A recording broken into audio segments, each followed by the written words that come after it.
berarti kasih yang di sini kan boleh. Iya, di sini tidak boleh. Adin.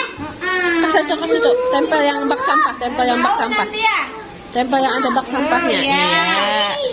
Bagus di sini bagus. Iya, yang bagus ya. Nah, yang sini yang baik ya. Berarti anak ibu buang sampahnya sembarangan di luar-luar seperti ini atau masuk ke dalam sampah, bak sampah? Ada. Mereka kemana? Ke dalam sampah. Iya, pintar, ke dalam tong sampah. Berarti ini suka hidup bersih. Nih sama nih seperti ini. Nih cuci tangan hidup bersih.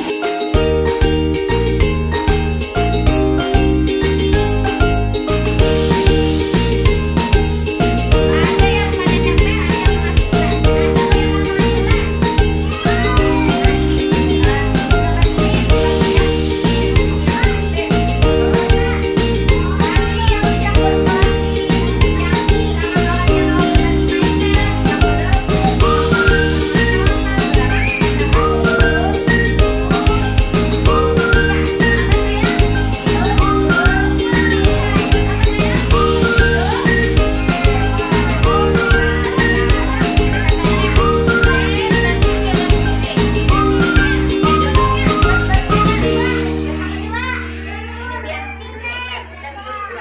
yang berdua sama-sama. Ini Zen sama Ausi lem di sini. Nah, ini pilihan Raya sama apa? Lem di sini kan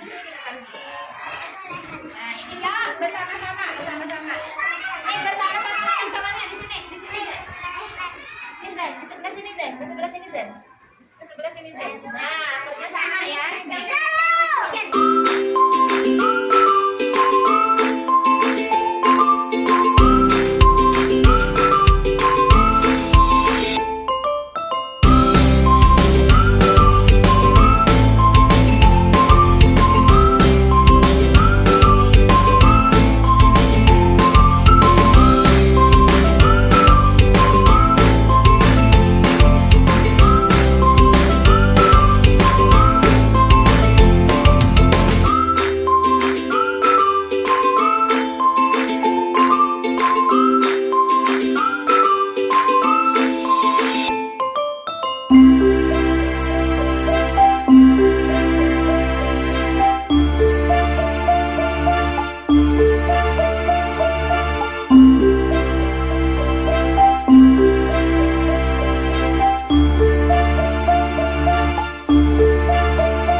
Assalamualaikum warahmatullahi wabarakatuh. Waalaikumsalam warahmatullahi wabarakatuh. Yang terhormat Ibu Haji Fatia selaku Kepala Sekolah TK Surya, yang saya hormati Ibu Musliana CGP Angkatan 8, dan yang saya sayangi guru TK Surya. Alhamdulillahirrahmanirrahim, hari ini kita dikumpulkan dalam satu tempat, dalam satu forum yang sangat bermanfaat bagi Allah bagi kita. Segala puji bagi Allah yang telah memberikan kita kesehatan, memberikan kita kemampuan untuk dapat melangkah ke tempat ini. Dan saya ucapkan selamat dan salam kepada junjungan kita Nabi besar Muhammad Sallallahu Alaihi Wasallam. Semoga apa yang kita lakukan hari ini mendapat keberkahan dan bermanfaat bagi kita semua. Baiklah, saya akan membacakan susunan acara pada hari ini di acara diseminasi atau sosialisasi budaya positif. Acara yang pertama yaitu pembukaan. Acara kedua menyanyikan lagu Indonesia Raya. Acara ketiga sambutan. Acara keempat diseminasi positif. Acara kelima tanya jawab. Acara ke-6 penutup dan doa. Baiklah, kita mulai acara yang pertama yaitu pembukaan. Untuk membuka acara kita pada hari ini, marilah kita mengucapkan Bismillah. Semoga apa yang kita lakukan berberkah untuk kita. Bismillahirrahmanirrahim. Kita lanjutkan dengan acara yang kedua, menyanyikan lagu Indonesia Raya. Ibu-ibu kami persilakan untuk berdiri. Indonesia, tanah airku, tanah tumpah darahku. Di sanalah aku berdiri, jadi pandu ibuku. Indonesia Raya. Kita lanjutkan ke acara yang ketiga, yaitu sambutan. Sambutan Sambutan ini akan disampaikan oleh Ibu Kepala Sekolah TK Seroja, Ibu Kadifat. Waktu dan tempat yang bersilakan. Silakan Ibu. Assalamualaikum warahmatullahi wabarakatuh. Waalaikumsalam warahmatullahi wabarakatuh. Yang saya hormati Ibu CBB Mesiana Angkatan 8 dari Rosmia Selatan. Yang saya sayangi Ibu pengajar TK Seroja. Alhamdulillah Rabbil alamin wassalatu wassalamu ala asyrofil anbiya'i wal mursalin sayyidina wa maulana Muhammadin wa ala alihi wa sahbihi ajma'in. Puji syukur kita panjatkan kehadiran Allah Subhanahu wa taala yang mana pada hari ini kita dapat berkumpul di tempat atau di sekolah kita ini guna sama-sama untuk membicarakan masalah CGP yang akan menyampaikan diseminasi budaya positif di sekolah. Kemudian salam dan salam tak lupa kita aturkan kepada guru kita Nabi besar Muhammad SAW, sahabat kerabat beliau hingga akhir zaman. Terima kasih untuk CGP Mesiana yang telah memberikan kesempatan kepada saya untuk menyampaikan sedikit masalah yang akan dipelajari oleh guru kita. Hari ini kita akan menyampaikan masalah diseminasi budaya positif di sekolah. Nah, apa nantinya yang akan disampaikan oleh guru kita? Yang pertama saya akan minta harapan atau ke depannya bagaimana yang akan kita yang akan kita harapkan. Yang pertama untuk menciptakan lingkungan yang positif. Nah, itu bagaimana nantinya jadi kita ini kita sangat berharap semoga jadi kita ini dapat menciptakan lingkungan yang positif. Nah, itu bagaimana.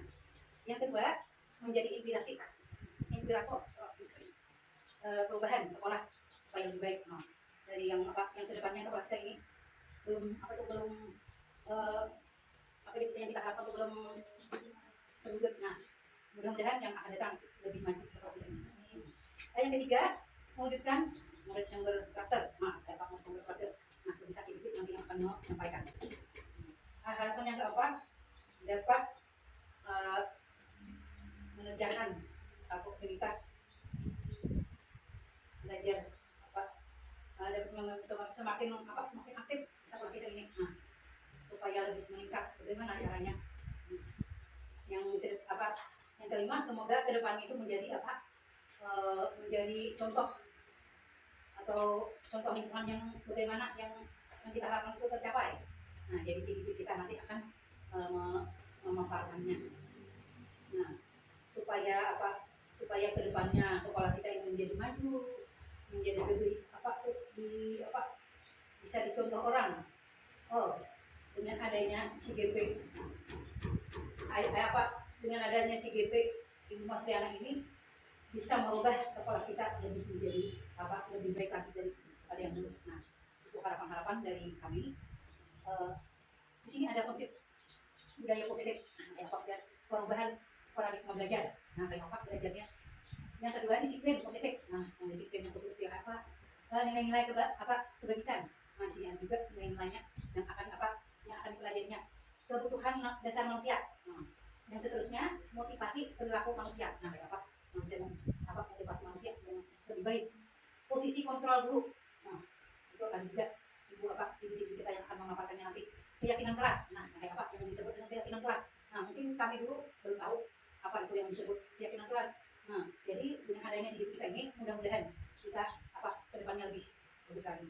Segitiga diskusi. Nah, itu juga kalau yang semuanya ini akan dipaparkan oleh CGP Mesiana angkatan 8. Nah, mudah-mudahan dengan ada CGP kita ini sekolah kita ini dapat menjadi contoh kedepannya yang lebih baik. Nah, kami berharap sekali lagi mudah-mudahan CGP kita ini dapat berhasil mewujudkan impiannya untuk kemajuan sekolah ini. kami di sini mendukung sepenuhnya dari kepala sekolah hingga guru apa yang akan dilaksanakan oleh CGP kita ini kami dukung dengan sepenuhnya. Kira-kira itu saja yang dapat kami sampaikan. Semoga ini menjadi yang terbaik dari sekolah kita ini. Saya akhiri dengan Assalamualaikum warahmatullahi wabarakatuh.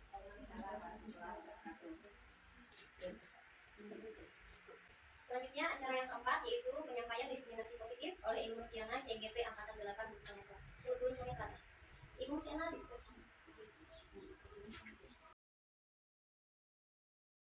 Sebelumnya saya ucapkan terima kasih kepada moderator kita Ibu Irianti SPD yang sudah menyediakan waktunya untuk saya, dan saya ucapkan terima kasih yang tak terhingga dulu kepada Ibu Kepala Sekolah, kemudian Dewan Guru TK Seroja yang bersedia meluangkan waktunya untuk saya bisa menyampaikan diseminasi atau mensosialisasikan apa yang telah saya dapat di modul 1.4 pendidikan guru penggerak mengenai budaya positif di sekolah.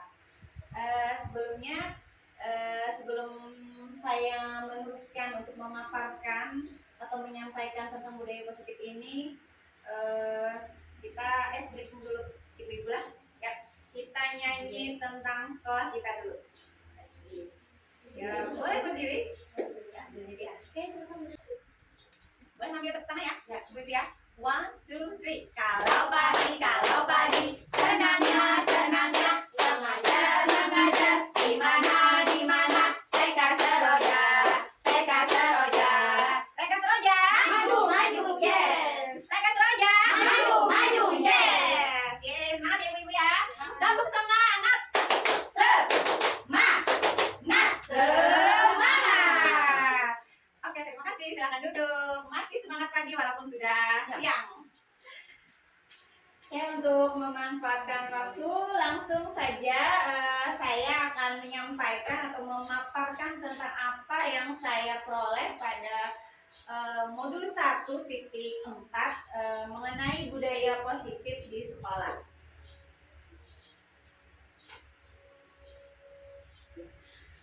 Berangkat dulu kita dari Trilogi Pendidikan Ki Hajar Dewantara, karena kurikulum merdeka kita pada saat ini adalah kita maju pada apa yang telah diajarkan oleh Bapak Pendidikan kita, yakni Bapak Ki Hajar Dewantara.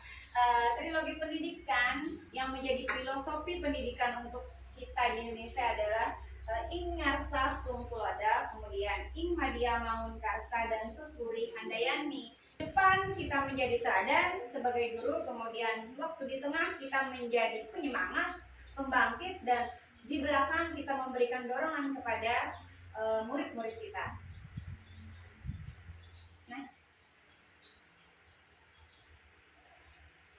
Budaya positif. Apa itu budaya positif? Budaya positif merupakan perwujudan dari nilai-nilai atau keyakinan universal atau kebiasaan baik yang tumbuh menjadi karakter-karakter baik yang diterapkan di sekolah. Diawali dengan perubahan cara pandang akan teori kontrol, bahwa sebenarnya kontrol kita hanyalah ilusi. Kemudian disiplin positif yang didasari oleh motivasi intrinsik untuk nilai-nilai kebaikan, pemenuhan 5 kebutuhan dasar, dan penerapan restitusi, serta posisi kontrol yang tepat, yakni posisi kontrol sebagai manajer. Konsep inti dari budaya positif itu adalah perubahan paradigma belajar, perubahan cara pandang tentang belajar. Kemudian disiplin positif itu tadi nilai-nilai kebajikan, kebutuhan dasar manusia, motivasi perilaku manusia, kemudian posisi kontrol guru, keyakinan kelas, dan segitiga restitusi. Perubahan paradigma, cara pandang. Perubahan cara pandang. Pembelajaran dengan paradigma baru merupakan pembelajaran yang dirancang berdasarkan prinsip pembelajaran berdiferensiasi, sehingga para peserta didik belajar sesuai kebutuhannya berdasarkan tahap perkembangan untuk mewujudkan profil pelajar Pancasila. Maksudnya berdiferensiasi itu proses belajar mengajar yang kita berikan itu disesuaikan dengan kebutuhan anak. Seperti apa kebutuhan anak? Itu disesuaikan dengan tingkat perkembangannya. Kalau misalnya seperti di kelompok A tentu berbeda dengan di kelompok B. Kemudian secara individu itu pun kita harus bisa membaca anak ini seperti misalnya gaya belajarnya seperti apa. Apakah misalnya anak ini kinestetik atau misalnya gaya belajarnya visual, maka harus disesuaikan dengan gaya belajar anak. Jadi tidak ada pemaksaan anak harus mengerjakan LKS misalnya, tidak seperti itu lagi, tapi anak diberikan pembelajaran sesuai dengan apa yang mereka butuhkan, apa yang mereka inginkan. Tidak ada pemaksaan dalam pembelajaran. Kemudian next, ada terjadi miskonsepsi tentang teori kontrol. Ilusi guru mengontrol murid, kemudian ilusi bahwa semua penguatan positif efektif dan bermanfaat, dan ilusi bahwa kritik membuat rasa bersalah mampu menguatkan karakter, kemudian ilusi bahwa orang dewasa berhak memaksa. Oke, sebelum kita lanjut, kita mau bermain dulu. Bermain kepala. Jadi ada 2 orang nanti yang bertugas membuka kepalan tangan, 2 orangnya lagi mengepal tangannya. Silahkan Ibu Rami dengan Ibu Aslam, tugasnya di sini merayu ya, merayu kah, membujuk atau apa terserah. Kemudian Ibu Lida dan Ibu Kepala, Ibu Haja Fathiyah, tugasnya adalah mengepal tangannya. Saya mau berikan sesuatu. Kita bermain Bu ya, santai saja di sini. Kita bermain. Kira-kira berhasil atau tidak? Mau tidak Ibu? Silakan Ibu Rahmi dan Ibu Aslam berusaha untuk membuka kepalan tangan Ibu Lida dan Ibu Haja Fathiyah. Ayo, bisa berdiri? Bisa? Ibu Rami mungkin berusaha untuk membuka kepalan tangan Ibu Kepala. Ya, boleh dengan cara apa saja supaya Ibu Rami dan Ibu Lida dan Ibu Kepala mau membuka kepalan tangan. Boleh. Mau disokok juga boleh.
Atau ada keyakinan lain kenapa sampai tidak mau membuka kepalan tangannya? Saya berusaha supaya Ada keyakinan lain kenapa tidak mau memperlihatkan apa yang ada di dalam kepalan tangannya? karena ada beberapa yang berbeda. Karena Cuma tidak sekadar rayuan biasa kan ada Atau mungkin misalkan keinginan yang membuka Iya. tangan ada hal apa seperti apa. ya, atau mungkin tadi ada karena keinginannya tidak ingin membuka. membuka. Nah, tidak ingin membuka, keyakinan tidak ingin membuka kepalan itu. Siapa yang memerintahkan kita untuk tidak ingin membuka kepalan tangan itu? Dari pikiran. Dari pikiran saya sendiri. Ya. Tadi padahal sudah dirayu-rayu sama Ibu Aslam, sama Ibu Rami, tapi tidak berhasil. Nah, itu kontrol. Kalau misalnya mau membuka berhubungan dengan teori kontrol, apakah karena rayuan itu sendiri atau karena kita memang mau dirayu? Kan tadi rayuannya kurang katanya ya, rayuannya kurang. Nah, karena diri kita yang dirayu, betul sekali. Nah, itu maksudnya, iya karena keinginan sendiri sebenarnya, bukan orang lain yang mengontrol, tapi karena kita sendiri mau dikontrol atau mau melakukan sesuatu. Jadi kontrol itu letaknya di dalam diri kita sendiri. Itu maksudnya dari ilusi bahwa guru mengontrol murid. Jadi sebenarnya untuk murid mau melakukan sesuatu bukan karena kita, tapi karena muridnya itu sendiri yang mau, anak itu sendiri yang mau. Jadi selama ini teori tentang ilusi guru mengontrol murid, bahwa semua penguatan positif itu efektif dan bermanfaat, kritik yang membuat anak bersalah dan mampu menguatkan karakter, dan bahwa kita orang dewasa bisa memaksa anak-anak untuk melakukan sesuatu, itu sebenarnya teori ilusi saja, karena memang anaknya yang mau. Kalau mereka mau berubah itu karena anaknya. Mengubah paradigma stimulus respon ke pendekatan teori kontrol. Stimulus respon, realitas atau kebutuhan kita sama. Kemudian kalau berdasarkan teori kontrol, realitas, kebutuhan kita itu kan berbeda-beda. Kemudian semua orang melihat hal yang sama, setiap orang memiliki gambaran yang berbeda. Kalau menurut stimulus respon, kita mencoba mengubah orang agar berpandangan sama dengan kita.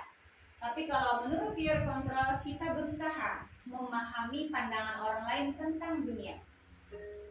Kalau menurut stimulus respon, perilaku buruk dilihat sebagai suatu kesalahan, maka menurut teori kontrol, semua perilaku itu memiliki tujuan.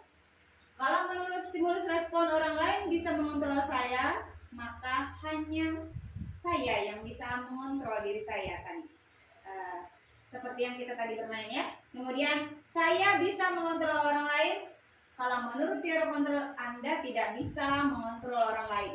Kalau menurut stimulus respon, pemaksaan ada pada saat rujukan gagal, maka di teori kontrol, kolaborasi dan konsensus menciptakan pilihan-pilihan baru.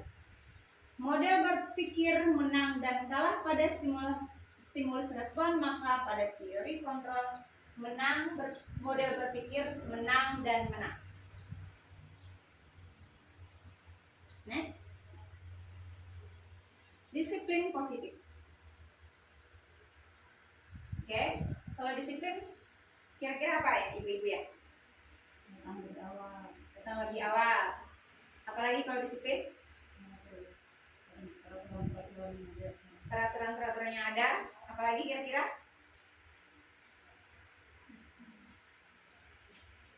Kalau menurut ibu-ibu disiplin tadi apa? Berhubungan dengan datang lebih awal, berhubungan dengan peraturan-peraturan. Kira-kira ada lagi? Tepat waktu ya tadi sudah. Ada lagi? Tidak melanggar peraturan. Ada lagi? Sesuatu yang harus dipatuhi. Nah, sesuatu yang harus dipatuhi itu pola pikir kita ya sebelumnya tentang disiplin. Nah, di sini disiplin positif. Apa itu disiplin positif? Nah, disiplin itu adalah sesuatu yang dilakukan seseorang pada orang lain untuk mendapatkan kepatuhan. Kalau disiplin positif, kita melakukan disiplin itu berdasarkan kesadaran diri sendiri atau motivasi intrinsik yang ada pada diri kita.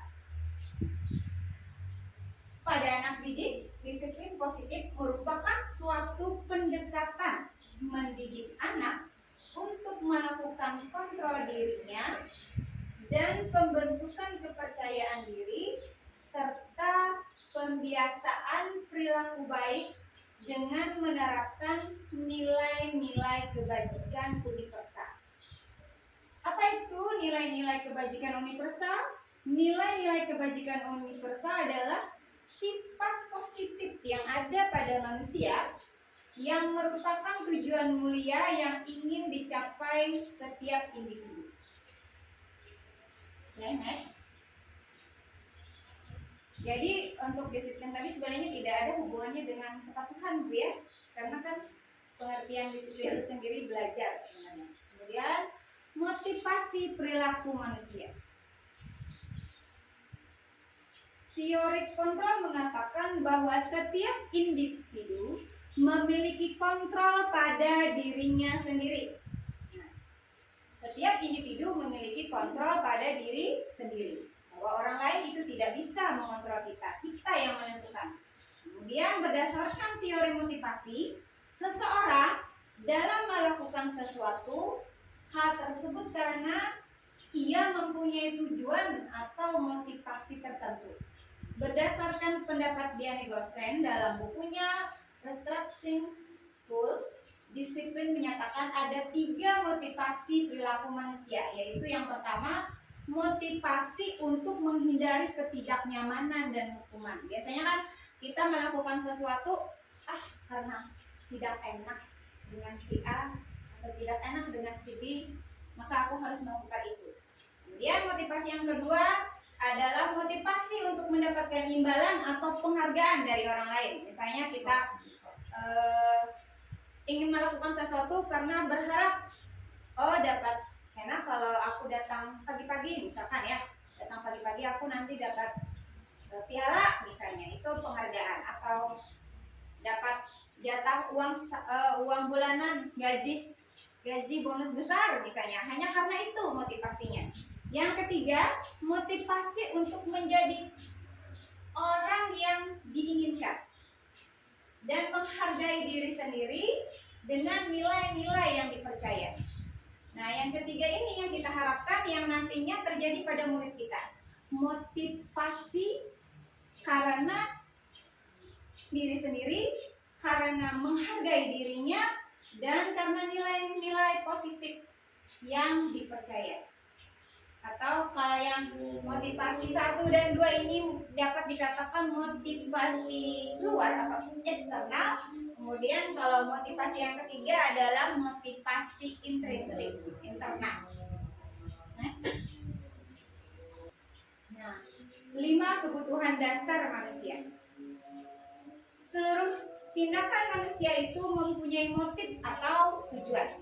Apapun yang kita lakukan itu ada alasannya. Manusia melakukan segala sesuatu itu adalah upaya atau usaha terbaiknya untuk mendapatkan apa yang diinginkan. Kemudian kalau menurut William dalam choice theory itu ada 5 kebutuhan dasar manusia yang harus terpenuhi. Yang pertama adalah kebutuhan untuk bertahan hidup. Yang kedua, kebutuhan akan kasih sayang dan rasa diterima. Kemudian yang ketiga, kebutuhan akan kebebasan. Yang keempat, kebutuhan akan kesenangan. Dan yang kelima adalah kebutuhan akan penguasaan. Kalau yang untuk bertahan hidup ini berhubungan dengan fisiologis manusia. Tapi untuk 4 yang lainnya, kasih sayang dan rasa diterima, kemudian kebebasan, kesenangan, dan penguasaan itu berhubungan dengan psikologis.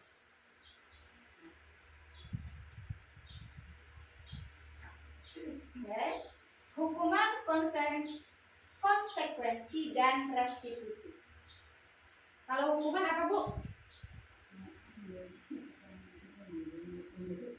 Di penjara, ini hukuman di penjara, apa lagi?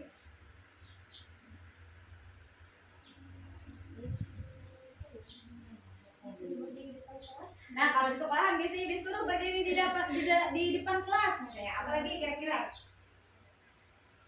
Puasa? Apa kira-kira bahasa hukuman? Nah, mendapatkan sanksi, ya betul Ibu Rahmi. Nah, hukuman adalah suatu bentuk tindakan yang diberikan kepada individu atau kelompok atas suatu kesalahan atau pelanggaran yang dilakukan. Biasanya tadi hukuman itu sifatnya berupa sanksi, bisa sanksi fisik atau psikis yang menyakiti, bahkan bisa sampai menimbulkan trauma. Kalau pada anak didik tadi kata Ibu Yuli disuruh berdiri di depan kelas misalnya, itu kan sesuatu yang enak atau tidak? Tidak enak untuk anak. Kira-kira bikin sakit hati atau tidak? Bisa bikin sakit hati untuk anak, itu hukuman. Kemudian kalau konsekuensi apa, Bu? Nah, risiko Bu ya, risiko yang harus diterima. Kalau misalnya, contohnya apa Bu? Misal tidak mengikuti kegiatan membaca surat, ini misalnya dia tidak hafal. Nah iya, kalau misalnya berdoa tidak bisa hafal doa, Ya. tidak mengikuti. kalau misalnya tidak mengikuti kegiatan baca-baca doa atau hafalan surat pendek, berarti tidak apa anaknya. Kalau misalnya gelasnya jatuh, berarti bisa pecah, konsekuensi itu konsekuensi. Nah, sebuah akibat tadi ya, dampak atau hasil atau pengaruh ini, pengaruh dari suatu perbuatan yang sudah dibahas dan diketahui dan sudah disepakati. Beda Bu ya, dari dua ini, hukuman dan konsekuensi kira-kira sudah beda atau masih sama? Ada perbedaan Bu ya, betul sekali. Nah, yang ketiga, restitusi. Restitusi adalah sebuah pendekatan atau cara untuk menciptakan dan menanamkan disiplin positif pada murid. Restitusi adalah suatu proses menciptakan kondisi bagi murid untuk memperbaiki kesalahan mereka, sehingga mereka yang tadinya melakukan kesalahan itu mendapat penguatan karakter dan bisa kembali ke kelompoknya semula dengan karakter yang lebih kuat tadi. Nah, dari sini kalau hukuman itu tadi berupa sanksi. Biasanya sifatnya bisa berupa kekerasan fisik ataupun kekerasan psikis. Dan hukuman ini, kalau hukuman yang menentukan hukuman adalah guru. Muridnya mah pasrah saja. Apapun keputusan gurunya, terima saja. Meskipun dengan berat hati, itu hukuman. Kalau konsekuensi, anak itu sudah tahu. Misalkan dia tidak pakai sepatu warna hitam, misalnya peraturan sekolah kita misalnya memakai sepatu warna hitam. Kalau tidak memakai sepatu warna hitam, berarti misalkan apa perjanjian sebelumnya harus menulis misalnya, atau misalnya ulang dulu mengambil sepatunya diganti, itu namanya konsekuensi. Nah, atau misalnya air tumpah tadi ya, air tumpah berarti konsekuensinya, akibatnya tilap. Kalau restitusi adalah suatu pendekatan untuk memperbaiki kesalahan, mencari solusi, memperbaiki kesalahan anak, agar anak bisa kembali dengan karakter yang lebih kuat. Next. Nah ini Bu, hukuman, konsekuensi, dan restitusi. Hukuman sifatnya tiba-tiba dan tidak terencana. Biasanya seenaknya dewek, seenak hati gurunya mengasih hukuman. Tidak disangka-sangka, tidak tahu-taunya anak disuruh berdiri di depan atau lari muter-muter halaman, misalkan disuruh angkat kaki, itu hukuman. Dan sifatnya menyakitkan tadi. Murid tidak tahu apa yang akan terjadi dan anak tidak dilibatkan untuk menentukan hukuman. Kemudian bersifat satu arah, karena bersifat satu arah si guru saja yang menentukan, berupa hukuman fisik dan psikis. Kalau konsekuensi itu sudah disepakati terencana sesuai dengan peraturan yang dilanggar. Kemudian murid tetap dibuat, tapi murid resikonya tidak nyaman dengan konsekuensi. Kemudian sikap guru selalu memonitor murid. Kalau restitusi, proses menciptakan kondisi bagi murid untuk memperbaiki kesalahannya. Kemudian proses kolaboratif yang mengajarkan murid untuk mencari solusinya sendiri. Dalam hal ini guru adalah fasilitator atau menuntun murid. Kira-kira nih nak, apa nih yang harus dilakukan? Seperti itu. Next. Nah, ini Bu, ada identitas gagal dan ada identitas sukses dari yang dihasilkan dari hukuman, konsekuensi, dan restitusi. Kalau hukuman itu akan menyebabkan murid menjadi memiliki karakter identitas gagal, Sedangkan konsekuensi dan restitusi itu membangun nilai disiplin dan mengantarkan kepada identitas sukses. Pada hukuman karena sesuatu yang menyakitkan harus terjadi.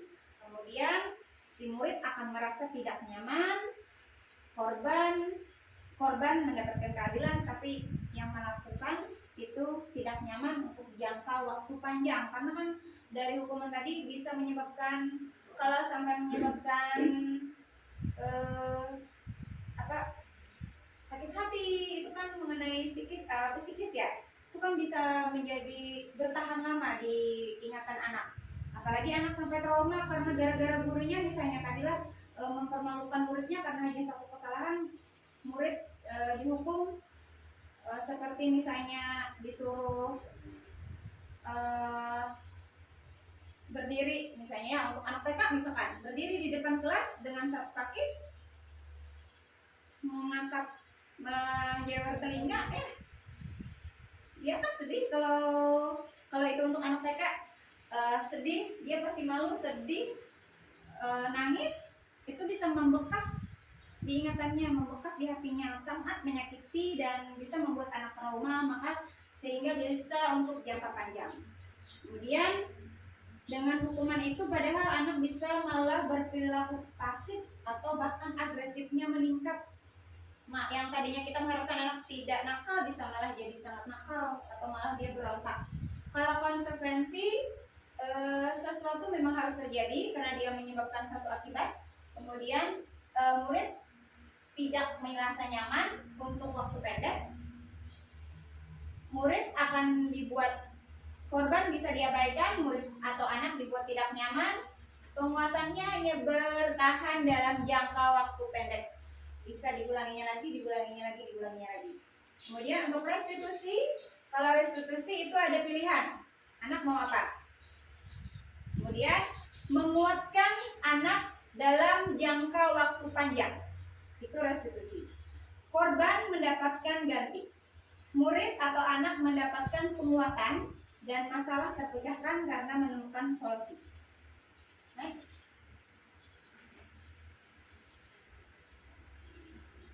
Panjang Bu ya, yang nanti bisa dipelajari lagi. Untuk hukuman itu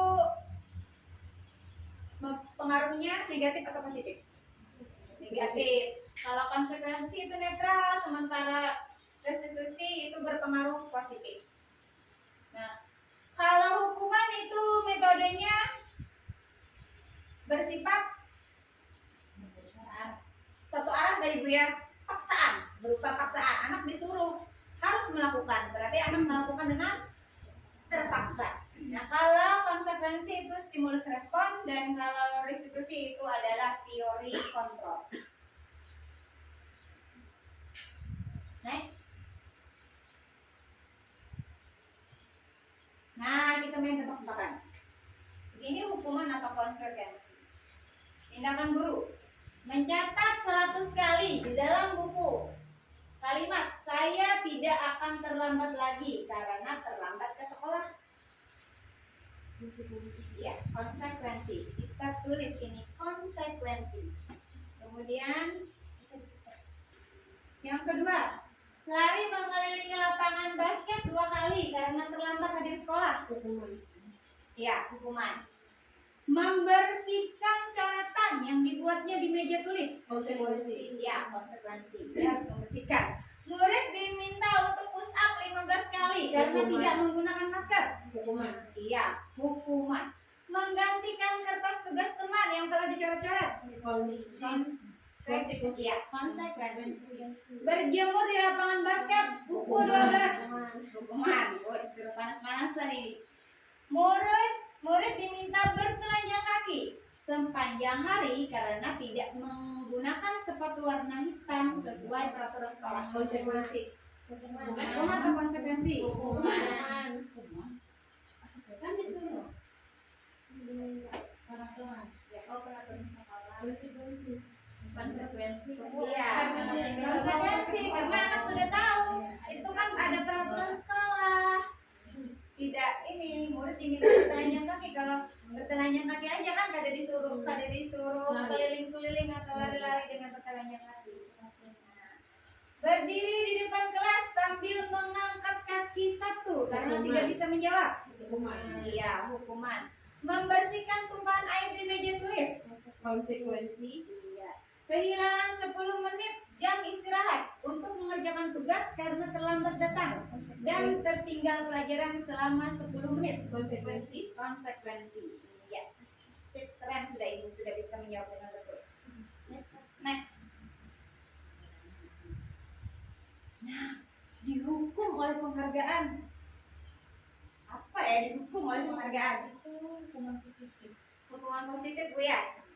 Iya, kita nih Bu, menurut Artikon beliau melakukan wawancara dan penelitian bahwa ternyata tindakan memberikan penghargaan itu nilainya sama dengan menghukum. Kenapa? Karena dalam pengaruh jangka pendek dan jangka panjang ternyata penghargaan itu hanya efektif dalam jangka waktu pendek. Motivasi ini berarti itu ya hubungannya. Kemudian jika kita menggunakan penghargaan lagi dan lagi, maka orang akan tergantung pada penghargaan yang diberikan serta kehilangan motivasi dari dalam.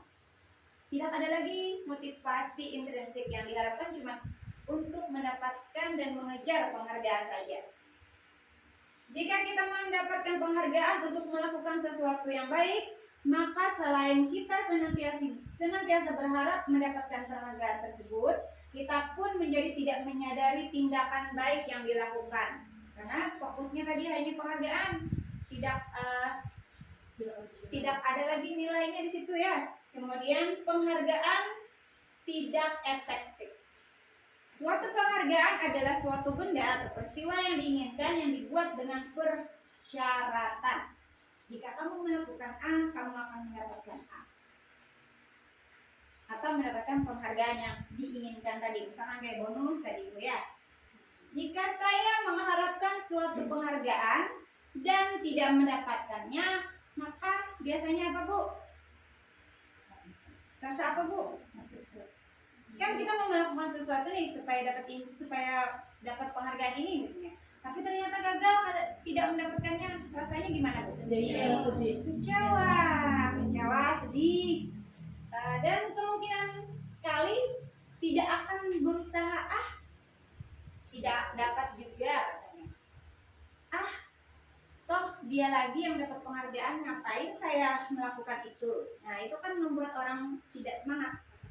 Kemudian, jika kita memberikan seseorang suatu penghargaan untuk melakukan sesuatu, maka kita harus terus-menerus memberikan penghargaan itu.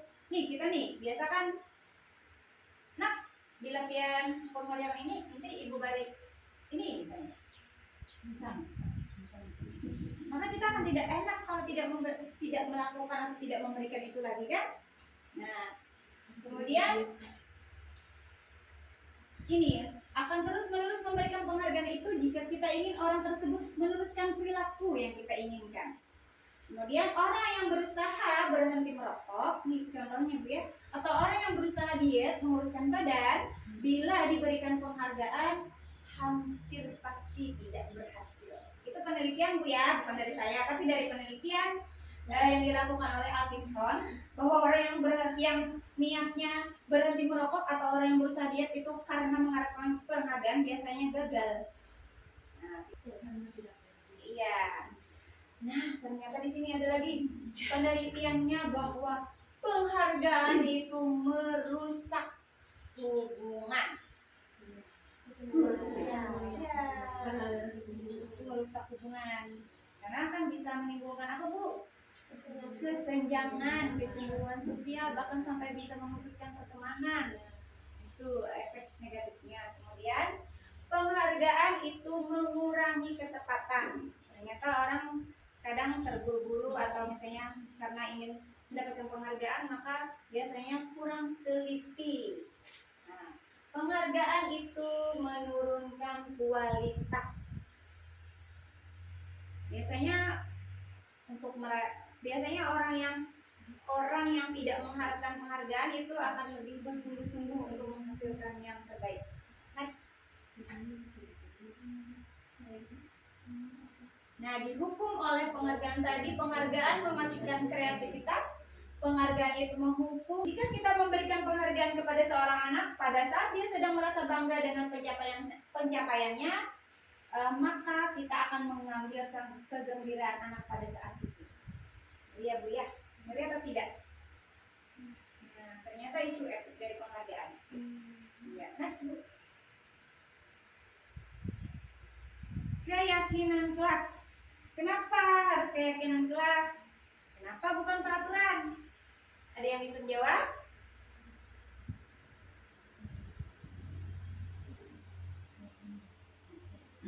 Itu supaya yang tumbuh dari dalam diri bukan karena sesuatu dari luar. Ya. Intrinsik bukan karena eksternal. Iya. Supaya kita Kesadaran diri melakukan itu, Bu. Oh iya, supaya kita yakin dari diri sendiri Bu ya, dari motivasi intrinsik tadi. Coba kita tengok apa betul? Next. Nah, kita berangkat dari peraturan kelas dulu. Peraturan kelas itu biasanya harus ditaati serta dilaksanakan semua murid selama mengikuti kegiatan pembelajaran di kelas. Tujuan dibentuknya peraturan kelas adalah agar siswa dapat belajar dengan baik, tidak membuat gaduh di kelas, mematuhi guru di kelas, serta melaksanakan kewajibannya dalam belajar. Kemudian kalau keyakinan kelas dirumuskan bersama murid untuk membangun kemandiriannya, bersifat universal yang mencakup berbagai aspek kesepakatan yang pernyataan-pernyataannya dalam bentuk positif dan dalam hal ini guru hanya fasilitator. Nah, jadi ada kolaborasi antara murid dan anak. Kalau peraturan kelas itu hanya sifatnya satu arah dari guru saja. Next Bu.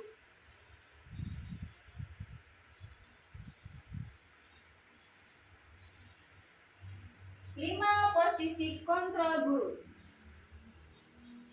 Guru sebagai penghukum, guru pembuat merasa bersalah, guru sebagai teman, dan yang keempat guru sebagai pemantau, serta yang kelima guru sebagai manajer.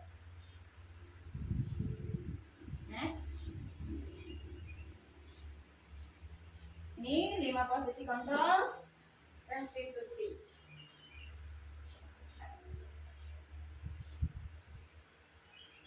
Identitas gagal tadi, guru sebagai penghukum, guru sebagai pembuat rasa bersalah. Kalau untuk menghasilkan identitas sukses itu guru sebagai teman, guru sebagai pemantau, dan guru sebagai manajer. Nah, untuk kontrol positif itu posisi guru sebagai teman dan sebagai pemantau. Tapi kalau untuk menghasilkan kontrol diri pada anak itu posisi guru adalah sebagai manajer. Kalau yang si penghukum tadi kan berarti kamu. Kalau murid melakukan kesalahan, gurunya memberikan sanksi tadi ya. Next Bu. Dunia berkualitas. Dunia berkualitas itu bertempat di mana Ibu? Di pikiran, ya. Di pikiran kita, tempat kita menyimpan gambaran representasi dari semua yang diinginkan, yang berisikan orang-orang penting, hal-hal penting, atau apa saja yang terbaik dalam hidup, yang sekiranya hal tersebut membuat kita merasa bahagia dan terpenuhi kebutuhan dasar kita. Kalau hubungannya kita sebagai guru, kira-kira gimana nih menciptakan dunia berkualitas untuk murid?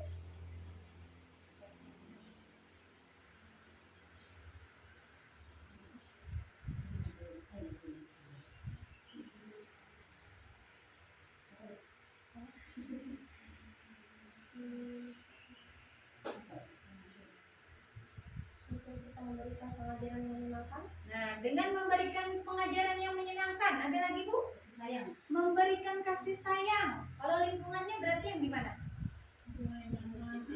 Lingkungan yang nyaman dan aman. Lingkungan lingkungan yang nyaman, aman, dengan kasih sayang, dengan memberikan pengajaran yang menyenangkan, yang baik, insya Allah Bu akan melekat dalam pikiran anak dan menciptakan dan kita akan berada di dunia berkualitasnya anak. Ya kan biasanya kalau kita biasanya memori yang menyenangkan itu akan mempengaruhi, akan melekat dalam pikiran kita. Itu maksudnya dunia berkualitas dan hubungannya kita sebagai guru menciptakan dunia berkualitas bagi anak. Oke, next silakan. Terus lanjut. Nah, di sini Bu, segitiga restitusi. Tadi yang dengan 5 posisi kontrol tadi. Guru sebagai penghukum, guru sebagai pembuat rasa bersalah, guru sebagai teman, guru sebagai pemantau, dan guru sebagai manajer. Kalau penghukum tadi dia suka memberikan sanksi. Kalau pembuat rasa bersalah itu biasanya guru tuh biasanya membuat perasaan anak menjadi bersalah. Kalau segitiga restitusi itu adalah suatu proses dialog yang dijalankan oleh guru agar dapat menghasilkan murid yang mandiri dan bertanggung jawab. Restitusinya tadi kan dilakukan pada saat murid melakukan kesalahan. Nah, pada saat kesalahan itu kita untuk menciptakan budaya positif, lingkungan positif di sekolah, kita menggunakan restitusi dengan langkah-langkahnya. Yang pertama adalah menstabilkan identitas anak, memvalidasi tindakan yang salah, dan menanyakan keyakinan. Menstabilkan identitas anak bukan berarti kemudian membuat anak lari dari kesalahannya, tidak. Tapi bagaimana kemudian kita memposisikan anak untuk menjadi tenang, untuk tidak disalahkan, untuk tidak disudutkan. Oke, next. Menstabilkan identitas. Menstabilkan identitas adalah mengubah identitas anak dari orang yang gagal karena telah melakukan kesalahan menjadi orang yang sukses. Hal terbaik apa yang sebenarnya bisa dilakukan oleh murid untuk memperbaiki kesalahannya? Biasanya pada tahap ini guru akan berkata, nah, berbuat salah itu manusiawi. Ibu pun pernah melakukan kesalahan. Namun dari kesalahan yang kita perbuat, kita bisa mengambil pelajaran dan berjanji tidak akan mengulanginya lagi. Itu contoh perkataannya. Kemudian yang kedua, validasi tindakan yang salah. Validasi tindakan yang salah adalah satu tahapan yang bertujuan mendorong murid agar lebih terbuka dalam mengungkapkan atau menceritakan masalah mereka, agar guru bisa memahami alasan murid kenapa sampai ia melakukan sebuah kesalahan. Seperti mengatakan, kamu pasti punya alasan kenapa melakukan hal tersebut.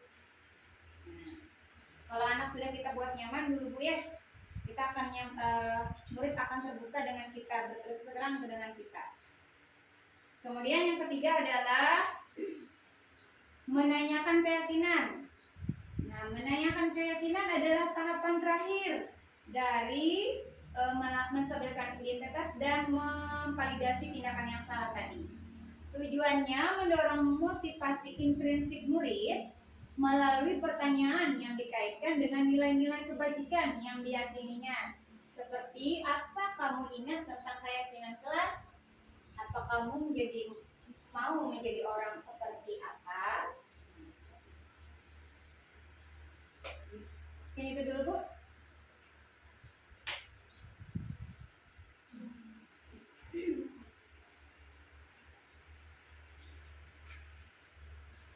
Baik, itulah tadi pelatihan diskriminasi positif oleh Ibu Musliana, CGP Angkatan 8 Sulawesi Selatan. Acara selanjutnya kita lanjutkan dengan sesi tanya jawab. Apabila ada yang bertanya, silahkan disampaikan pertanyaannya dan akan dijawab oleh Ibu Musliana. Jadi, kira-kira siapa yang bertanya? Masih semangat Ibu? Semangat. Ya. Kira-kira siapa yang bertanya? Dari awal. Atau atau mau curhat dari awal udah dari dulu.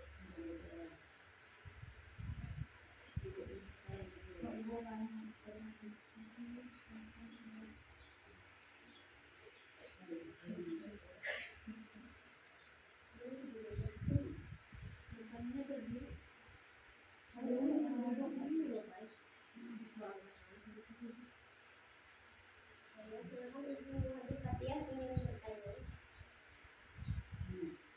Di sini ada apa? Saya terima kasih kepada penyelenggara yang telah menyediakan waktu untuk saya. Di sini saya ingin menanyakan yang bagaimana menggunakan budaya positif. Oh iya, terima kasih. Masalah budaya positif. Terima kasih Ibu Haji Fathia. Kata Ibu Kepala, bagaimana sih budaya positif itu? Menciptakan budaya positif. Oh iya, bagaimana cara menciptakan budaya positif itu? Khususnya kita di sekolah TK ya. Ya. Nah, kira-kira gitu Ibu Siana. Silakan Ibu Siana. Kita bertip ya. Oh, atau dua pertanyaan. Pertanyaan sesi. Oke. Pertanyaan selanjutnya apakah ada dari ibu-ibu yang lain? Oke, Ibu Maulida, silakan Ibu Maulida. Sebelumnya Ulun mau bertanya kepada Ibu Masliana ya. Kan tadi ada pembahasan tentang gaya belajar anak. Nah, cara efektif untuk menyesuaikan gaya belajar anak antara satu dengan yang lainnya itu supaya sama itu seperti apa? Apakah ada cara efektifnya atau misalkan anak hanya fokus ke melipat kertas, kita samakan lagi ya antara anak yang lainnya ke anak yang satunya. Bahasanya seperti apa ya? Pokoknya misalkan ada satu anak cuman senang dalam hal melipat kertas, sedangkan teman-teman yang lainnya tuh hal apapun bisa dilakukan, tapi cuma satu anak itu. Nah, apakah kita harus menyesuaikan dengan anak itu atau anak itu yang kita Ajak. Nah. Untuk mengikuti yang banyak. apakah ada cara efektifnya? Terima kasih sebelumnya. Oke, cukup dua pertanyaan dulu ya. Untuk yang pertama, pertanyaan pertama dari Ibu Haji Fathia. Tadi Ibu menanyakan tentang bagaimana menciptakan budaya positif di sekolah, di lingkungan sekolah, khususnya untuk taman kanak-kanak. Oke, silakan Ibu Masliana untuk menjawab. Kita sudah lagi. Oke, terima kasih atas pertanyaannya. Mudah-mudahan di sini jawaban dari saya bisa memuaskan Ibu, atau nanti bisa ditambahkan oleh teman-teman yang lain, mungkin bisa ya. Sini saya akan coba menjawab bagaimana menciptakan budaya positif di lingkungan sekolah. Saya mau diizin duduk Bu ya, duduk aja. Budaya positif ini akan terwujud Ibu kalau dimulai dari diri kita sendiri, dari motivasi intrinsik untuk mau melakukan disiplin positif dulu, mendisiplinkan diri, disiplin positif dulu dari kita. Kalau kita sudah bisa disiplin positif, melakukan disiplin positif, salah satu saja, misalkan ya datang tepat waktu, misalkan motivasinya karena ingin kebaikan di diri kita sendiri, karena menghargai diri kita sendiri dan karena menghargai waktu. Itu dulu, misalnya satu dulu ya contohnya, itu akan melahirkan lingkungan yang positif itu. Lingkungan yang positif itu lingkungan yang tadi yang nyaman, yang aman, yang kondusif, yang menyenangkan. Maka insya Allah akan terbangun budaya yang positif dari situ. Misalnya untuk anak murid, misalnya kebiasaan baik apa yang bisa kita lakukan, seperti misalnya datang tepat waktu, misalkan ya Bu ya. Terus itu kebiasaan anak untuk saling menerapkan 5S, salam, sapa, sopan, santun, itu kita biasakan setiap hari. Yang kita terapkan itu dari diri kita sendiri tadi, dari diri kita sebagai teladan. Itu Misalkan juga kebiasaan anak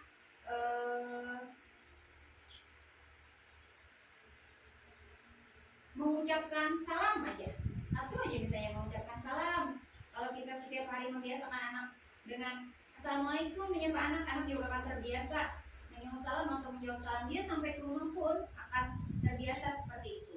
Dengan pembiasaan-pembiasaan itu, akhirnya nanti akan tumbuh Bu, karakter-karakter yang baik, yang positif dari diri anak, dari diri kita dulu sebagai guru. Insya Allah akan tercipta di situ lingkungan yang positif tadi, lingkungan yang nyaman, karena individu yang ada di dalamnya akan berinteraksi dengan baik, sehingga akan menciptakan situasi yang nyaman. Dalam proses pembelajaran kita menciptakan sesuatu yang menyenangkan untuk anak tidak dipaksa misalnya, maka akan tercipta Bu lingkungan yang positif, sehingga membentuk budaya yang positif. Seperti itu Bu. Nah, mungkin intinya ya dia mungkin memberikan contoh yang baik di hadapan anak ya kalau bilang. Jadi secara otomatis insya Allah budaya positif itu akan tumbuh dari dalam diri anak itu sendiri. Seperti itu kesimpulannya dari juga dosen. Oke, selanjutnya pertanyaan yang kedua dari Ibu Maulida tadi tentang gaya belajar ya. Gaya belajar anak supaya sama itu bagaimana? Apakah anak yang minoritas kebiasaan atau kreativitasnya ditarik untuk ke yang mayoritas gitu kan maksudnya Bu? Nah, atau kan yang mayoritas seperti apa? Ya seperti itu. Iya, untuk ini Silakan Bu Siana ini. ya untuk pertanyaan Ibu Maulida. Untuk gaya belajar anak itu tidak bisa dipaksakan Bu ya. Itu tergantung dari individu anak masing-masing, itu sudah bawaannya masing-masing. Kita itu hanya bisa menuntun, mengarahkan anak, tapi nanti anak itu sendiri yang menentukannya. Itu tadi teori kontrol tadi, teori kontrol di situ berperan. Anak itu sendiri yang menentukannya. Nah, tugas kita di situ sebagai guru, karena anaknya bermacam-macam, karakteristiknya bermacam-macam, dengan gaya belajar yang bermacam-macam, bagaimana kita sebagai guru bisa memberikan pembelajaran yang menyenangkan dengan karakter anak yang bermacam-macam tadi. Kira-kira kayak apa Bu? Kembalikan lagi dengan perhatian. Apakah harus misalnya kegiatannya menulis saja atau melipat saja tadi? Ya Pak Bu? Disesuaikan, kondisikan, atau kayak apa Bu? Iya Pak Bu? Situasi kondisikan. Kayak apa Boslam? Nah di situ Bu, tugas kita memberikan kegiatan main yang bervariasi.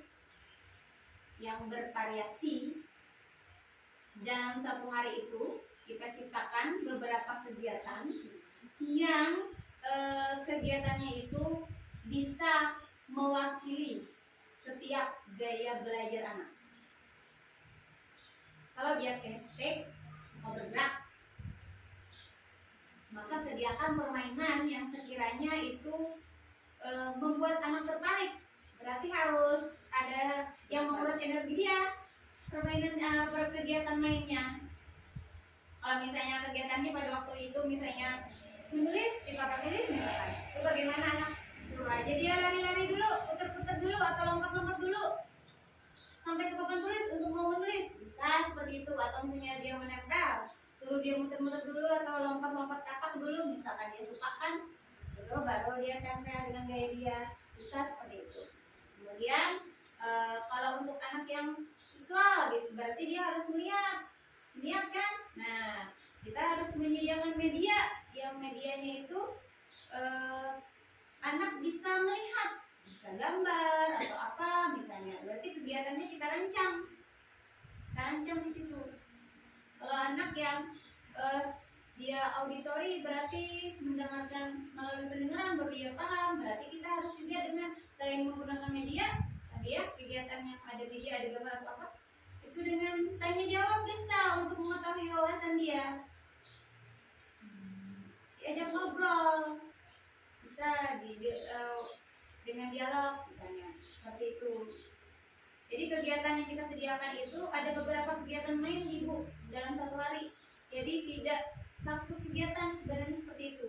Jadi tidak hanya misalkan menggambar itu tidak, kegiatannya tidak menggambar aja. Belum tentu kan semua anak karena dia punya gaya belajarnya beda, bakatnya beda, minatnya beda. Tidak semua anak suka menggambar. Jangan dipaksa anak untuk menggambar. Anak yang tidak suka menggambar jangan dipaksa.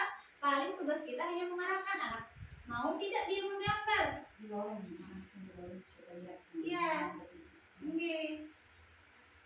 Itu. Jadi ada beberapa kegiatan lain. Kalau misalnya temanya misalkan lingkungan kok, misalnya ya lingkungan sekolah. Sediakan aja beberapa kegiatan lain, misalnya di situ ada dia menggambar sekolah, mewarnai sekolah, atau dia nanti ada yang sukanya menulis, tulis aja huruf-hurufnya, atau dia sukanya membuat bangunan dari balok, kita sediakan aja balok. Atau misalnya yang suka jalan-jalan, suruh aja dia keliling sekolah, dibantu tapi sama ibu gurunya, seperti itu. Terima kasih Bu Siana sudah menjawabkan pertanyaan Ibu. Saya ingin menyangga atau menambahkan pertanyaan saya bisa lakukan. Kan tadi intinya tidak bisa dipaksa ya belajar anak itu. Anak kita hanya bisa mengontrol sesuai karakter anak yang bermacam-macam tadi. Jadi itulah tugas kita untuk menyediakan berbagai macam kegiatan main. Artinya itu dilakukan dalam waktu yang bersamaan. Seperti kata Ibu tadi rolling, misalnya 3 kegiatan main anak yang mau di sini silakan, nah rolling. Tapi apakah itu masih berlaku dalam kurikulum merdeka yang sedang kita jalani saat ini, Bu? Kan dulu itu kan sistem belajar apa ya? Kelompok ya, Bu ya. Nah, sistem belajar kelompok. Apakah itu masih bisa diterapkan dalam kurikulum merdeka yang saat ini ada? Seperti itu, kira-kira kayak gitu. Nah, kalau untuk saya merasa sedikit Bu ya, mohon maaf. Kalau guru tadi kan bukan mengontrol, karena yang kontrol diri itu ada di diri masing-masing. Guru itu tugasnya memfasilitasi, mengarahkan, menuntun dalam itu. Untuk kurikulum merdeka artinya apa Bu? Bebas ya. Bebas, suka dia. Jadi kita berikan pembelajaran yang anak suka, yang anak ingin.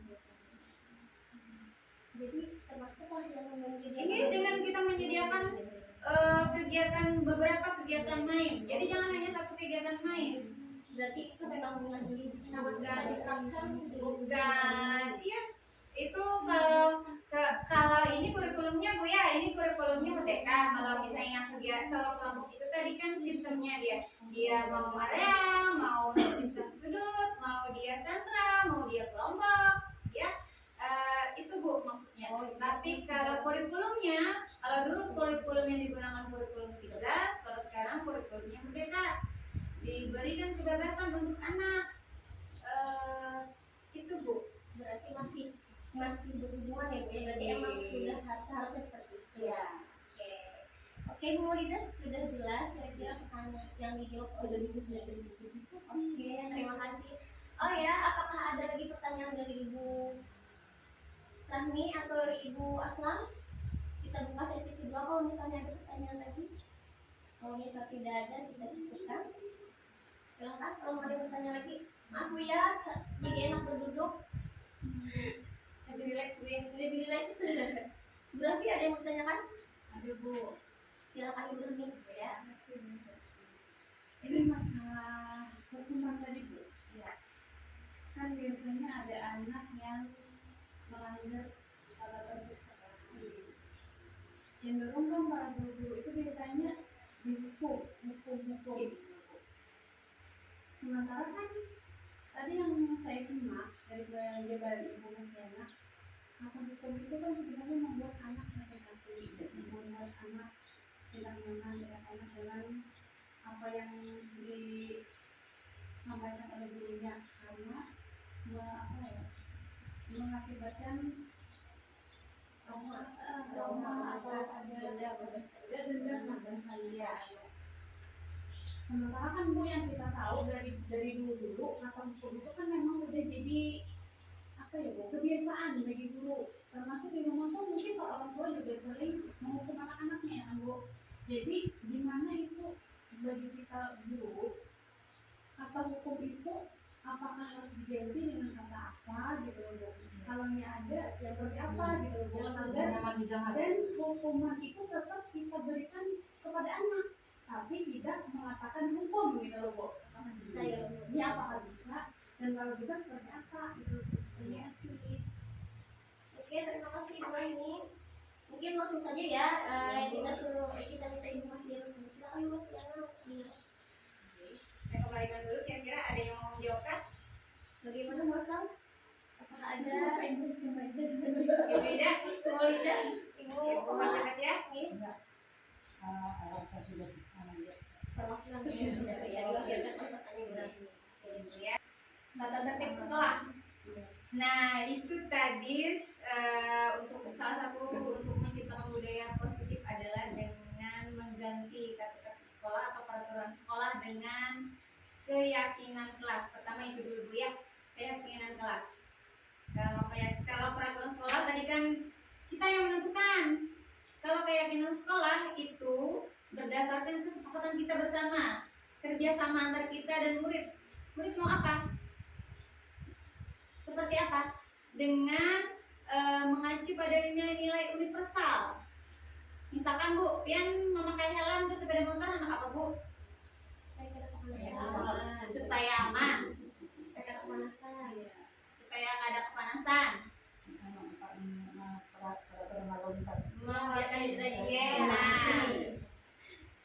menaati tata tertib lalu lintas. Nah, itu nilai kebajikan yang ingin dicapai adalah yang pertama tadi keamanan, keselamatan, dan ketertiban berarti Bu ya, nilai kebajikan yang ingin dicapai. Nah, sama Bu dengan keyakinan kelas. Kalau keyakinan kelas itu yang mau dicapainya nanti adalah nilai kebajikan. Misalkan Bu ya, kita buat peraturan kelas dulu. Ini kita bicara masalah peraturan kelas, keyakinan kelas maksud saya. Kita ubah peraturan kelas itu menjadi keyakinan kelas. Jadi nanti itu murid dan guru mendiskusikan apa keyakinan kelas yang ingin dibuat dengan mengacu pada nilai-nilai kebajikan. Apa itu nilai-nilai kebajikan? Kalau untuk kurikulum merdeka, nilai kebajikannya yang ingin dicapai adalah profil pelajar Pancasila, ada 6 dimensi.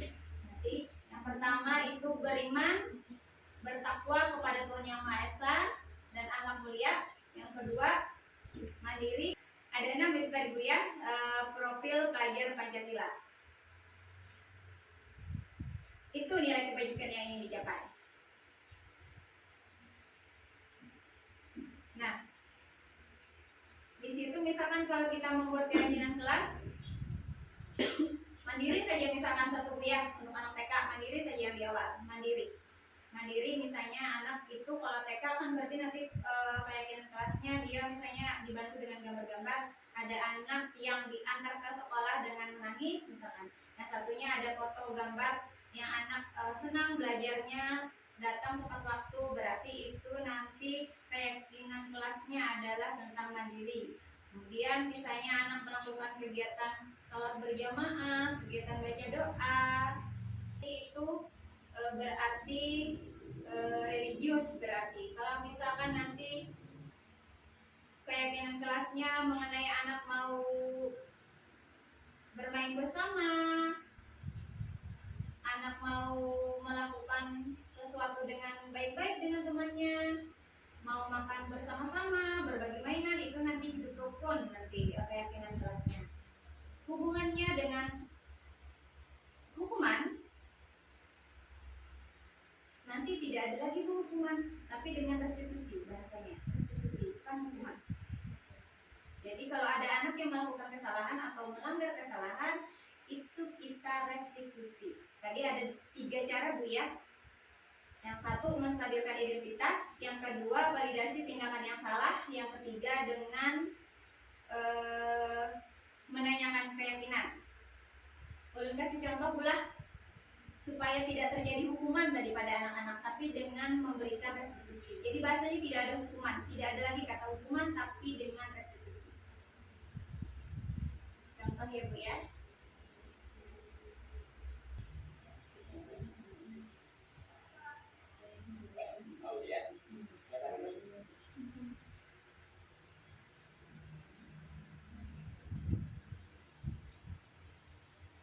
Bagaimana kabarmu Aulia? Saya kesal sekali dengan ulah guru tadi, Pak. Dia tidak bersedia meminjamkan buku catatannya. Padahal saya hanya ingin menyalin tugas. Setiap orang tentunya kesal jika tidak diajukan. Lalu apa tindakan kamu tadi Aulia? Tadi saya robek buku catatannya, tapi cuma sampelnya aja kok, Pak.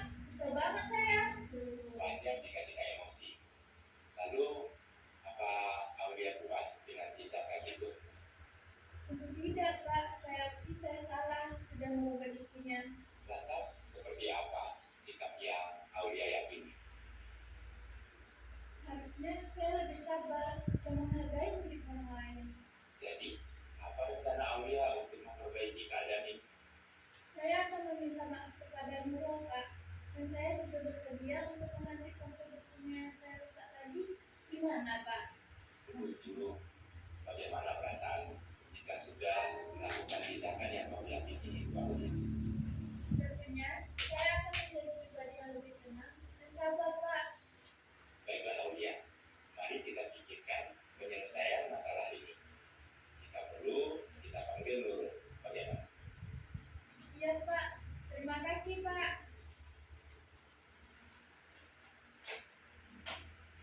Nah, itu salah satu contoh ya Bu ya.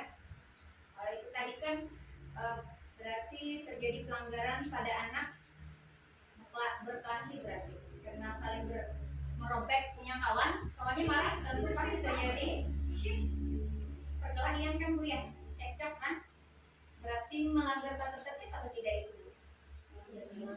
Melanggar tata tertib sekolah karena melakukan percekcokan. Apa gurunya menghukum? Memberi konteks supaya Belajar sana sama biasakan sendiri. masalah itu dikembalikan pada Sulinya pikir sama Ide. Nah, di dalam diri. itu tadi restitusi Ibu. Jadi anak itu diajak untuk berfokus mencari solusi dari permasalahan atau kesalahan yang dia hadapi. Tinggi dari diri si anak. Jadi kita sebut mandiri. Ya, kita buat dulu. Tadi makanya ada menstabilkan identitas anak. Kita buat anak dulu tenang. Kita ini kan dulu anak. Kalau anak sudah merasa nyaman dengan kita, stabil identitasnya, misalkan tadi kalau Ibu Rami, misalkan contohnya maunya apa?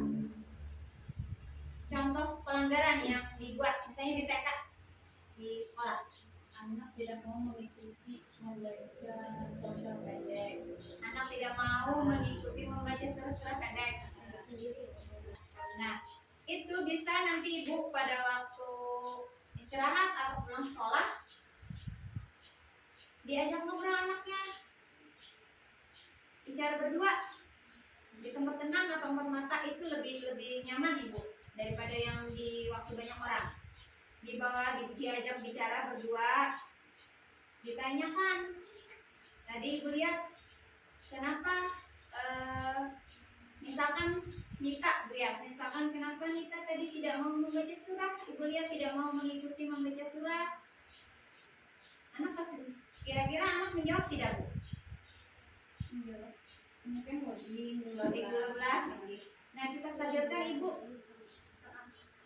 Oh, Ibu juga dulu pernah juga seperti Nita tidak mau mengikuti belajar sama Ibu dulu.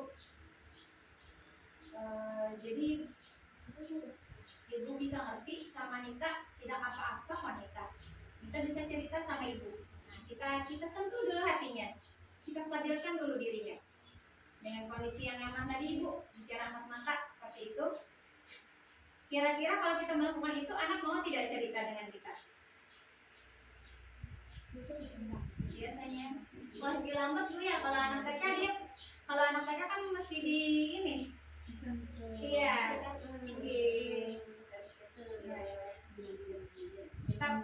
Iya. Tapi kalau misalkan kalau hukum kan biasa kan kita tegas Bu ya, keras. Mukanya samar. Kalau dengan melakukan restitusi, muka kita datar Ibu. Tenang, datar. Nah, anak kan akan nyaman. Bahkan bahasanya bisa aja Ibu. Kalau dengan anak TK kan bisa kita buat seperti kita merayu. Kalau dengan anak TK kan bisa. Dia akan lebih nyaman dengan kita, terbuka dengan kita. Nah, waktu dia mau terbuka, dia bercerita. Misalkan, ulun Bu, karena saya tidak hafal Ibu. Karena saya tidak bisa mengikuti Bu. Ibu terlalu cepat misalnya membaca surahnya. Saya tidak bisa mengikuti. Jadi saya hanya diam misalkan. Atau karena misalnya karena tidak hafal Bu, jadi saya diam. Dia akan bicara kan seperti itu, baru nanti Ibu masuk. Tidak apa-apa, untuk hanya diam, tidak teriak-teriak pada waktu membaca surah. Misalkan kita berikan penguatan seperti itu misalnya. Itu memvaliditas kesalahan anak. Nah itu. Anak kan dengan kita seperti itu, anak tidak akan merasa disudutkan, tidak akan disalahkan. Dia akan merasa nyaman dan terus terbuka dengan kita. Kita cecer aja lagi dengan pertanyaan yang lainnya, dihubungkan dengan keyakinan kelas. Misalnya nanti dia akan menjawabkan Bu ya. Lalu nanti kalau dengan jawaban dia, lalu kita akan hubungkan dengan keyakinan kelas. Keyakinan kelas misalnya. Nah kalau begitu, kamu ingat dengan keyakinan kelas kita bahwa kita dalam kegiatan pembelajaran harus mengikuti kegiatan pembelajaran kelas misalnya. Dia akan mencari sendiri Bu, solusi berarti harus seperti ini Bu ya, Guru hanya mengarahkan. Oke, terima kasih sudah sangat jelas dijelaskan oleh Bu Masliana. Apakah menurutnya sudah terjelaskan?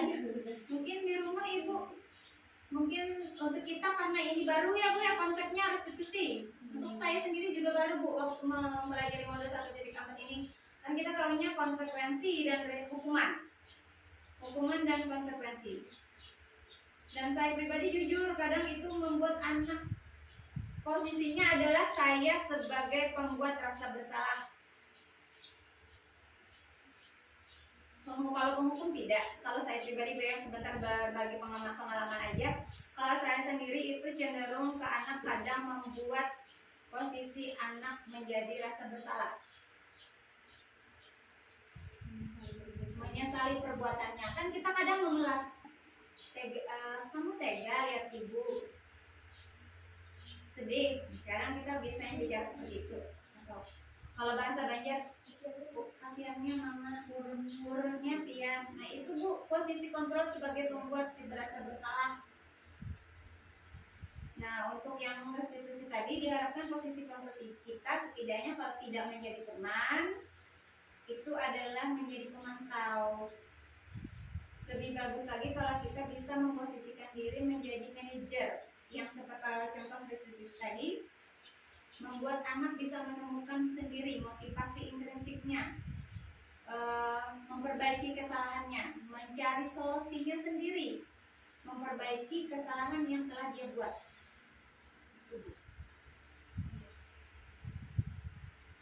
Oke, mungkin cukup 3 pertanyaan ya Ibu-Ibu karena mengingat waktu ya kan. Ya, sedikit kesimpulan. Ya intinya kita harus merendahkan diri, bahasanya harus melembutkan hati ya Bu ya di hadapan murid ya, seperti itulah intinya.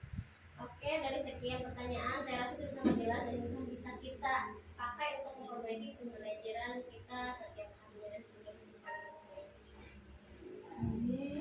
Ya, oke, terima kasih banyak Ibu Masliana dan terima kasih banyak ibu yang lain yang memberikan pertanyaan. Ibu Masliana sudah menjawabkan dengan sangat baik dan sangat jelas. Oke, kita lanjut acara selanjutnya yaitu doa. Kami persilahkan Ibu Hadi Fatih untuk memimpin doa. Bisa kerja kamu supaya menjawab ini.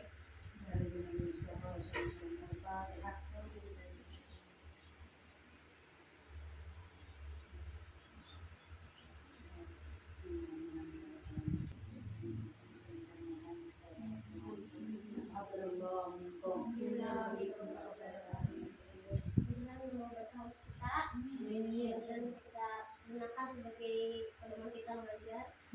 Semoga berkah intinya. Mari kita tutup acara hari ini dengan mengucapkan Alhamdulillah. Ya, saya akhiri, saya sebagai moderator, saya mengucapkan terima kasih atas kerjasamanya. Saya ucapkan Assalamualaikum warahmatullahi wabarakatuh. Waalaikumsalam.